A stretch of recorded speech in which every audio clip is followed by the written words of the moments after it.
really started thinking about my hearing health until we started talking to our friends at Accura Audiology in Williamsville. They've really kind of opened the idea of hearing health being part of your general health and something that you should get checked up regularly. You know, it's not something that I thought about often, but I can't get it out of my head now.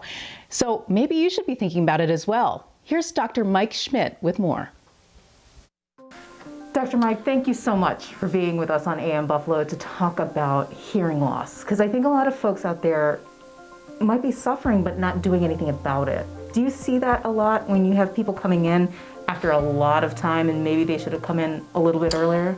Right, yes, absolutely. A lot of people will wait. Actually, the numbers are people will likely wait almost 8 to 10 years before stopping in and doing something about their hearing loss when they already know that they have hearing loss.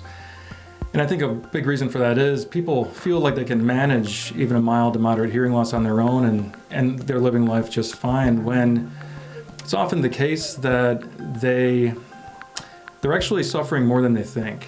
And when people get tested, they come in, we go over the results, they tell me, you know, Dr. Mike, I'm hearing just fine, I can hear you fine, I can hear my spouse fine, it's just I'm not hearing well in certain background noises, or when I get into a crowd. That's a very common complaint.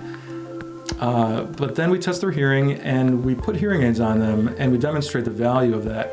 And they go, I just had a woman actually last week who said to me, she wore hearing aids for the first time and she said, I would have swore that I heard you perfectly before this, but I was very wrong, she said.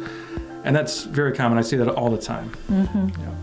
So when should somebody come in for a hearing test? What are some of the signs and symptoms? Well, I tell people to come in for a baseline hearing test at any age. People often think I'm not old enough yet to get that hearing test, when we should really be looking at it like we do our eyes. We get our eyes tested routinely. Our ears are no different. It's a sense, it's a very important sense. People really, I think they underestimate the value of good hearing, and they don't know that even a mild hearing loss can affect their relationships.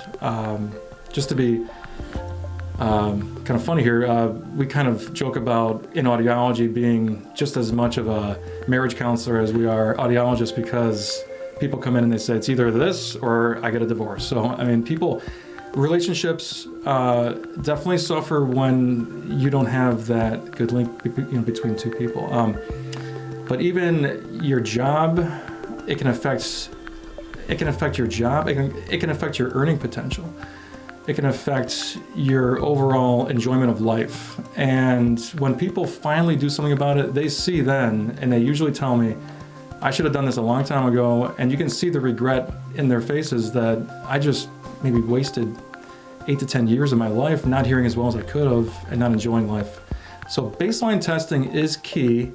We also specialize in balance testing as well. So if you have vertigo, which is that spinning sensation, if you have tinnitus, anything ear really, just give us a call and we can either help you directly or we can get you in the right direction.